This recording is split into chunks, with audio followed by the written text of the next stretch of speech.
Hello aspirants, welcome back to our channel general studies with Anoop K Verma. हम लोग कर रहे हैं यूपीएससी और स्टेट पीसीएस के लिए इंपॉर्टेंट क्वेश्चंस को। स्पेशली इस टाइम प्रेजेंट टाइम पर हम लोग जो फोकस कर रहे हैं वो कर रहे हैं स्टेट पीसीएस पर।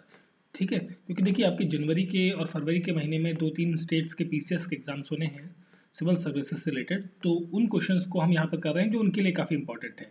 यूपीएससी के क्वेश्चंस को हम बाद में करेंगे क्योंकि उसका एग्जाम आपका मई में होने वाला है। ठीक है, बीच बीच में कुछ क्वेश्चंस को मैं डाल दिया करता हूँ, बट अभी हमारा जो मेन फोकस है वो आपका स्टेट पीसीएस के ऊपर है यहाँ पर। तो इस कड़ी में अब तक हमने 9 पार्ट्स को ऑलरेडी कवर कर लिया है। ये हमारा 10th पार्ट है, तो देखते हैं 10th पार्ट के अंदर हमारे कौन कौन से क्वेश्चंस आने वाले हैं। Cycle of elements in an ecosystem is called. Ecosystem के अंदर जो साइकिल ऑफ एलिमेंट्स है उसे क्या कहा जाता है? इसे कहा जाता है बेसिकली आपका biogeochemical cycle. That is option number B is the correct answer. Biogeochemical cycle इसे कहा जाता है। अब इसे एक और नाम से भी जाना जाता है। एक तो हो गया बायोजियोकेमिकल साइकिल, और साथ में इसे न्यूट्रिशन साइकिल के नाम से भी जाना जाता है, या आप कह सकते हैं इसे न्यूट्रिएंट साइकिल के नाम से भी हम इसे जानते हैं। साइकिल ऑफ एलिमेंट्स, अब यहाँ पर क्या होता है कि जो एसेंशियल एलिमेंट्स हैं लिविंग बींग्स के लिए, या ह्यूमन बींग्स, या फिर लिविंग बींग्स कोई सा भी हो सकता है, उसमें इंसान भी हो सकते हैं, जानवर भी हो सकते हैं, जिसके अंदर बहुत सारी चीज़ें आती हैं आपकी, nitrogen, phosphorus, potash, calcium, magnesium, जितने भी एलिमेंट्स जो है मिनरल्स आपको चाहिए बॉडी के अंदर, ह्यूमन बॉडी या फिर एनिमल बॉडी, ठीक है, जितने भी लिविंग ऑर्गेनिजम्स हैं उनकी डेवलपमेंट के लिए या उनकी ग्रोथ के लिए जो एसेंशियल होते हैं उनका ट्रांसफर इन्वॉल्व होता है। Transfer of compounds that support living organism, वो यहाँ पर देखने को मिलते हैं in the particular nutrient cycle और बायोजियोकेमिकल साइकिल, जो कहा जाता है आपका cycle of elements in an ecosystem. Option B यहाँ पर क्या है? करेक्ट आंसर है। What is the minimum amount of land required for a life of a human being to be fully sustainable? अब देखिए यहाँ पर ये पूछा है, इसको अगर जो हम हिंदी में समझें प्रॉपरली तो ये कहता है कि किसी मनुष्य के जीवन को पूर्ण रूप से धारणीय करने के लिए आवश्यक न्यूनतम भूमि कितनी चाहिए होती है। तो ये जो चाहिए होती है बेसिकली, इस चीज़ को क्या कहा जाता है? This is called as a ecological footprint. अब इकोलॉजिकल फुटप्रिंट को हिंदी में अगर जो हम कहें तो इसे कहा जाता है पारिस्थितिकीय पदछाप। पदछाप दैट इज फुटप्रिंट, और पारिस्थितिकीय दैट इज इकोलॉजिकल। तो ये होता है यहाँ पर minimum amount of land required for the life of a human being to be fully sustainable. अब इसका जो मेजरिंग यूनिट है, या कह लीजिएगा मेजरमेंट यूनिट है इस चीज़ के लिए, तो वो होती है global hectare. Global hectare is the unit of for that one. ठीक है, तो क्वेश्चन का करेक्ट आंसर है option number B. Which of the following has the maximum biodiversity? देखिए मैक्सिमम बायोडाइवर्सिटी की बात करी गई है यहाँ पर। इसका मतलब ये हो गया कि सर्वाधिक जैव विविधताएं कहाँ पर पाई जाती हैं। अब देखिए जैव विविधताओं की जब हम बात करते हैं, तब जब हम बात करते हैं ग्लोब की, तो ग्लोब में जो ये इक्वेटर वाला हिस्सा है, इक्वेटर के हिस्से के आसपास का जो एरिया है ये बेसिकली आपका किस टाइप का होता है? यहाँ पर जो टेम्परेचर है वो हाई होता है, वार्म टेम्परेचर आपको देखने को मिलता है, गर्म तापमान आपको देखने को मिलेगा, और रेनफॉल क्या होती है? अच्छी रेनफॉल, हाई रेनफॉल आपको यहाँ पर देखने को मिलती है। अब ये जो दो कंडीशन है ये फेवरेबल कंडीशन है for the diversion of the biodiversity. मतलब जो जैव विविधता है उसके लिए एक बहुत महत्वपूर्ण जो बिंदु है वो है उच्च तापमान और अधिक वर्षा। तो वो इक्वेटर के रीजन में देखने को मिलती है, और इस रीजन को कहा जाता है टेम्परेट रेन फॉरेस्ट बायोम। तो यहाँ पर जो करेक्ट आंसर हो जाता है that is option number P होगा यहाँ पर करेक्ट आंसर। ठीक है, तो ये जो बेसिकली ऑप्टिमम कंडीशंस होती हैं ये दो, temperature and rainfall, for the growth and development of the plants और एनिमल्स की डेवलपमेंट के लिए। देखिए यहाँ पर बात करें जो पोल्स वाला इलाका है, जो नॉर्थ एंड साउथ पोल का इलाका, वहाँ पर कौन भाई, ना ही वहाँ पर पेड़ पौधे हैं, ना ही वहाँ पर कोई इंसान रहता है। ठीक है, मतलब रिसर्च के लिए जाते हैं साउथ पोल पे, तो बेसिकली रिसर्चर फील्ड है, रिसर्च के लिए जाते हैं, बट पोल्स पर क्या है, पॉपुलेशन बहुत ही कम है, या नामात्र है ही नहीं। ठीक है, तो जो मैक्सिमम पॉपुलेशन है वो यहीं पर आपको देखने को मिलती है, either for in terms of the plants और in terms of the animals. फिर देखिए अगला प्रश्न है जिसमें असर्शन रीजन का क्वेश्चन है। इसमें पूछा गया है असर्शन में कि large number of species of butterfly. अब देखिए बटरफ्लाई के बारे में यहाँ पर पूछा गया, बटरफ्लाई की बहुत सारी स्पीसीज जो है वो are found in the tropical countries. Tropical countries जैसे कि अभी हमने बात करी, ट्रॉपिकल मतलब वो कंट्रीज जो इक्वेटर के आसपास की एरिया के अंदर आपको देखने को मिलती हैं। इस जोन के अंदर जो कंट्रीज है वहाँ पर बहुत सारी लार्ज नंबर ऑफ बटरफ्लाइज आपको देखने को मिलती हैं। बिल्कुल सही, ये आपकी स्टेटमेंट जो है, असर्शन बिल्कुल सही है। ठीक है, दिस इज करेक्ट स्टेटमेंट। आगे चलते हैं, butterfly can not live in low temperature. बिल्कुल, ये स्टेटमेंट भी आपकी सही है। देखिए, बटरफ्लाइज को के अंदर ना टेम्परेचर रेगुलेशन की जो क्षमता है वो नहीं होती है। जैसे हमारी ह्यूमन बॉडी है, तो हमारी ह्यूमन बॉडी के अंदर एक इंटरनल टेम्परेचर है और तो बाहर के टेम्परेचर के साथ कुछ हद तक रेगुलेट कर लेता है। ठीक है, बट बटरफ्लाइज के साथ ऐसा नहीं है। वो हाई टेम्परेचर भी रेगुलेट नहीं कर पाती और लो टेम्परेचर, जो उनको फेवरेबल टेम्परेचर है उनके लिए वो मिलता है तब तो वो सर्वाइव करती हैं, अदरवाइज वो सर्वाइव नहीं कर पाती हैं। तो दैट मीन्स उनके अंदर टेम्परेचर रेगुलेशन की जो क्षमता है बॉडी के अंदर, बटरफ्लाइज के अंदर स्पेशली, तो वहाँ पर नहीं होती है। तो लो टेम्परेचर जब होगा, ठीक है, लो टेम्परेचर मतलब हम जब बात कर रहे हैं इक्वेटर, यहाँ पर पोल्स की, नॉर्थ पोल और साउथ पोल वाले जो एरियाज हैं वहाँ पर तो लो टेम्परेचर होता है, तो वहाँ पर वो सर्वाइव नहीं कर पाती। तो इसकी वजह से जब यहाँ पर सर्वाइव नहीं कर पा रही है, इसकी वजह से ये वाला जो एरिया है आपका ट्रॉपिकल वाला, जो सेंट्रल पार्ट है यहाँ पर इक्वेटर के आसपास वाला इलाका, तो वहाँ पर क्या है, टेम्परेचर हाई होता है, जैसे हमने अभी बात करी थी पिछले क्वेश्चन के अंदर। तो उसकी वजह से यहाँ पर इस एरिया के अंदर लार्ज नंबर ऑफ बटरफ्लाई की जो स्पीसीज है वो देखने को मिलती है। तो असर्शन करेक्ट है, रीजन जो है वो करेक्ट एक्सप्लेनेशन बनता है फॉर द असर्शन। तो क्वेश्चन का करेक्ट आंसर हो जाएगा option number A. Both A and R the correct and R is the correct explanation of the A. Option A is the correct answer. Next question है, any species can be considered extinct when? देखिए, कोई भी species है उसको extinct तब माना जाता है, ठीक है, when it is not seen in the natural habitat. Basically जो उसके natural habitat है, ठीक है, तो उस particular habitat के अंदर एक पर्टिकुलर जो टाइम पीरियड है उस तक ना दिखे अगर जो कोई भी इसकी स्पीसीज, ठीक है, तो ये माना जाता है कि वो जो प्रजाति है वो क्या हो गई है, खत्म हो गई है, विलुप्त हो चुकी है। ठीक है, तो ये टाइम पीरियड होता है 50 ईयर्स का।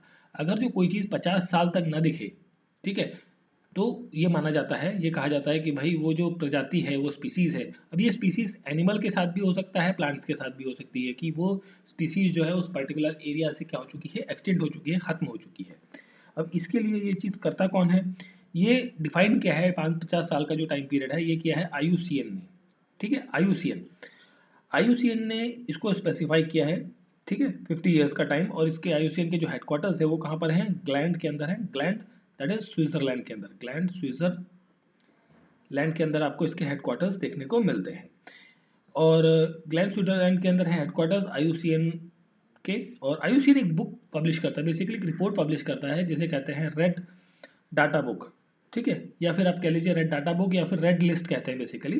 तो ये बुक पब्लिश करता है जिसके अंदर एंडेंजर्ड स्पीसीज जो है, आइदर फॉर द प्लांट्स के लिए और एनिमल्स के लिए, जो एंडेंजर्ड खतरे के निशान पर हैं या खतरे की कगार पर हैं, खत्म होने की कगार पर है, ऐसी स्पीसीज प्रजातियों की जो लिस्टिंग है वो इस बुक के अंदर मेंशन की जाती है। ठीक है, तो यहाँ पर प्रश्न का करेक्ट आंसर है ऑप्शन नंबर डी, 50 साल। National biodiversity authority was established in, देखिए ये एस्टैब्लिश होती है 2003 के अंदर, और कहाँ पर, चेन्नई के अंदर, तमिलनाडु चेन्नई के अंदर इसके हेडक्वार्टर देखने को मिलते हैं। ठीक है, तो क्वेश्चन का करेक्ट आंसर है, डायरेक्ट स्टैटिक क्वेश्चन है, ऑप्शन नंबर ए यहाँ पर क्या होगा, करेक्ट आंसर है।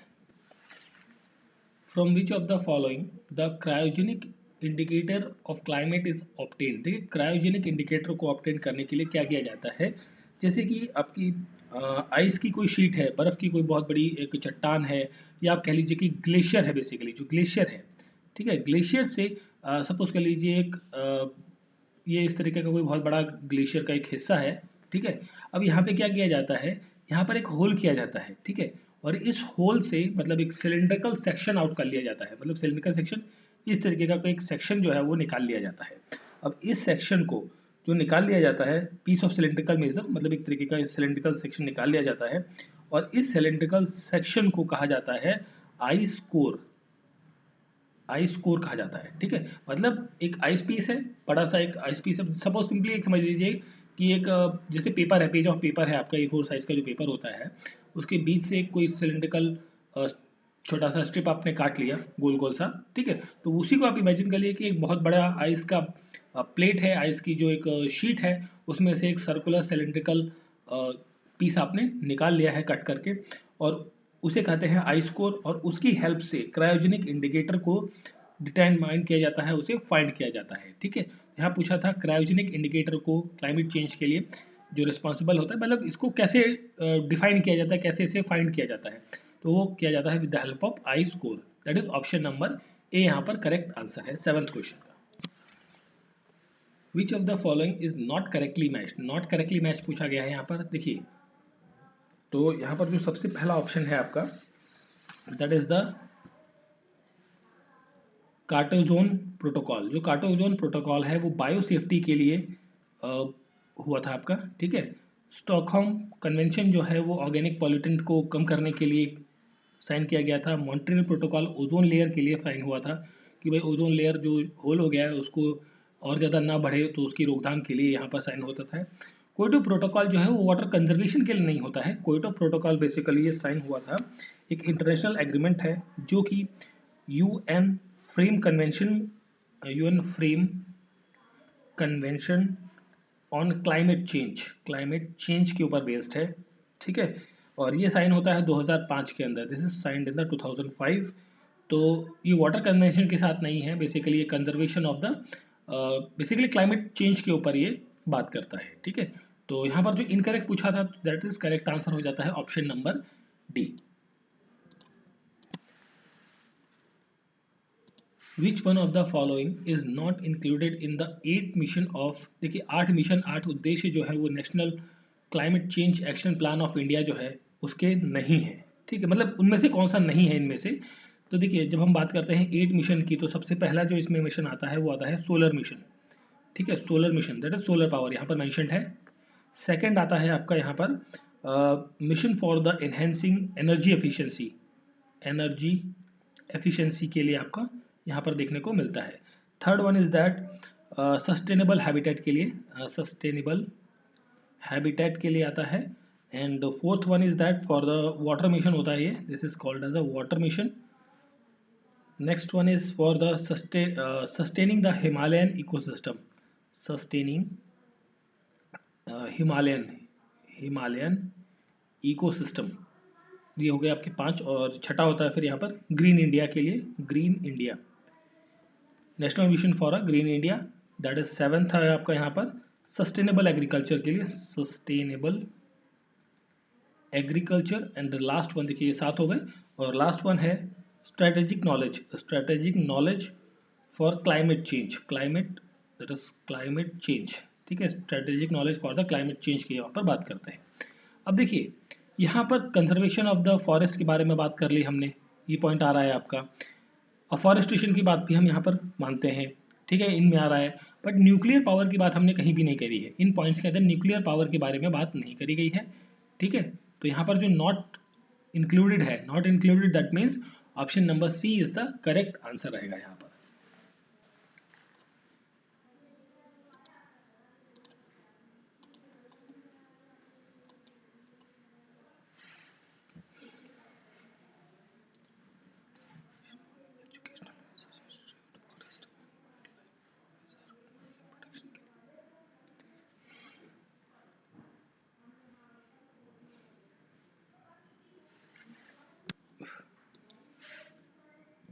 Rajiv Gandhi wild life conservation award is given to, तो ये अवार्ड बेसिकली किस फील्ड में दिया जाता है? This award is given in the field of research and education and research institute की फील्ड में दिया जाता है। Forest and wild life officers में मिलता है, ये वाइल्ड लाइफ प्रोटेक्टर के लिए मिलता है। तो इट इज यहाँ पर जो क्वेश्चन का करेक्ट आंसर हो जाएगा वो क्या हो जाएगा? Option number D, all of the above. इन सभी क्षेत्रों में Rajiv Gandhi wild life conservation award जो है वो दिया जाता है। नेक्स्ट क्वेश्चन है, द जीगम नेशनल पार्क जो है वो रिलेटेड है कहाँ से, किस चीज़ से बेसिकली ये रिलेटेड है? तो अगर जब हम बात करते हैं द जीगम नेशनल पार्क की, तो ये आपका 1981 के अंदर इस्टेब्लिश होता है, मतलब इसको दर्जा मिलता है एज अ नेशनल पार्क, और ये फेमस है हंगूल और कश्मीरी स्टैग के लिए। तो किस हंगूल और Kashmiri Stag, that is option number D यहाँ पर क्या हो जाएगा? करेक्ट आंसर हो जाएगा। और ये बेसिकली जो नेशनल पार्क है कहाँ पर सिचुएटेड है? That is in the Jammu and Kashmir के अंदर। ठीक है, स्पेशली हम बात करें more specifically this is situated in the Kashmir valley. ठीक है, Jammu and Kashmir is the union territory, तो वहाँ पर इसका नाम आएगा। तो ये सिचुएटेड है आपका जम्मू कश्मीर के अंदर, that is hangul and Kashmir stag के लिए ये फेमस प्लेस है।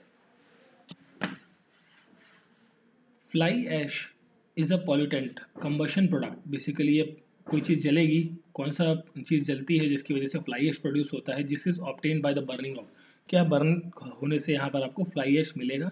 तो यहाँ पर जो करेक्ट आंसर होगा दैट इज द कोल, या फिर कोयला, बेसिकली स्टोन चारकोल जिसे कहा जाता है, चारकोल और कोल, कोल के बर्न जलने से, बेसिकली बर्न होने से फ्लाई ऐश प्रोड्यूस होता है आपका। और इसके अंदर फाइन पार्टिकल्स आपको देखने को मिलते हैं। कैसे पार्टिकल्स? फाइन पार्टिकल्स आपको बहुत सारे देखने को मिलते हैं, और वो एयर के अंदर फ्लोट होते रहते हैं, एयर के अंदर फ्लोट होते रहते हैं, और विद द स्मोक, जो धुआं निकलता है उसके साथ में, विद एयर के साथ, एयर में फ्लोट होते हैं विद द स्मोक, स्मोक के साथ में जो धुआं निकलता है उसके साथ में। और ये बेसिकली एयर को क्या करते हैं, टॉक्सिसिटी प्रोड्यूस करते हैं, प्रोवाइड करते हैं, मतलब जो हवा है उसके अंदर जहरीला पदार्थ या जहरीली गैस तरीके का एक फॉर्मेशन वहां पर आपको देखने को मिलती है। तो क्वेश्चन का करेक्ट आंसर है option number A. Match list 1 and list 2। देखिए दो लिस्ट है आपको, एक दी है एयर पॉल्यूटेंट की, दूसरी दी गई है अफेक्टेड ऑर्गन्स की। ठीक है, अब देखिए एस्बेस्टॉस डस्ट जो होता है वो, उसका इफेक्ट जो है वो कहाँ पर पड़ता है, इसका इफेक्ट पड़ता है आपका लंग्स के अंदर। ठीक है, जो एस्बेस्टॉस की डस्ट है वो आपको लंग्स को अफेक्ट करती है। लेड जो होती है, लेड आपके ब्रेन को इफेक्ट करती है। ठीक है, ब्रेन को। मर्करी आपके एब्डोमिनल हिस्से को इफेक्ट करती है, और कार्बन मोनोऑक्साइड जो है वो ब्लड स्ट्रीम को इफेक्ट करती है। तो यहाँ पर जो कॉम्बिनेशन बनेगा वो बनेगा आपका ए के साथ है दैट इज 3, बी के साथ हो गया आपका 1, एंड सी के साथ है आपका 2, एंड डी के साथ है 4। ठीक है, तो 3 1 2 4 इज द कॉम्बिनेशन। ठीक है, तो क्वेश्चन का करेक्ट आंसर होगा ये वाला आपका। What is the importance of crop rotation for agriculture? Agriculture के लिए क्रॉप रोटेशन का क्या महत्व है, यह पूछा गया है। तो ये क्या करता है, इंक्रीज करता है बेसिकली प्रोडक्शन को। बिल्कुल ये सही ऑप्शन है आपका। Fertility of the soil remains preserve, देखिए फर्टिलिटी भी आपकी प्रिजर्व रहती है, खत्म नहीं होती सॉइल की, ये भी सही है। सॉइल इरोजन भी वहां पर क्या होगा, कम होता है। तो क्वेश्चन का करेक्ट आंसर हो जाता है ऑल ऑफ द अबव। ये सारे जो बिंदु हैं वो महत्वपूर्ण है फॉर द, मतलब इंपॉर्टेंट है, या कह लीजिए कि सारे जो चीजें हैं, जितने 3 पॉइंट्स लिखे गए हैं वो क्रॉप रोटेशन की इंपॉर्टेंस को दर्शाते हैं यहाँ पर। ठीक है, और साथ में क्रॉप रोटेशन ये क्या करता है, न्यूट्रिएंट लेवल जो होता है ना, सॉइल का न्यूट्रिएंट लेवल, उसको मेंटेन करने का भी काम करता है, न्यूट्रिएंट लेवल को मेंटेन करने का भी काम करता है क्रॉप रोटेशन का जो ये मेथड है। ठीक है, तो क्वेश्चन का करेक्ट आंसर है option number D. Acid rain occurs, देखिए एसिड रेन क्यों होती है, किसकी वजह से होती है, ये पूछा गया है। तो देखिए एसिड रेन को होने के लिए दो इंपॉर्टेंट चीज होती है, एक होती है सल्फर डाइऑक्साइड, और दूसरी होती है that is nitrogen dioxide. Sulphur dioxide और नाइट्रोजन, सॉरी नाइट्रस ऑक्साइड। ठीक है, nitrous oxide, not dioxide, that is nitrous oxide, nitrogen oxide basically. तो सल्फर डाइऑक्साइड और नाइट्रोजन डाइऑक्साइड जो है आपकी, ये मेन फैक्टर होते हैं for the formation of acid rain, rain की एसिडिटी के लिए। ठीक है, अब इनके फॉर्मेशन के साथ में बेसिकली होता क्या है कि जो क्लाउड है, क्लाउड के अंदर जो वाटर है वो सल्फर डाइऑक्साइड के साथ रिएक्ट करके एज अ पॉल्यूटेंट करते हुए काम करता है।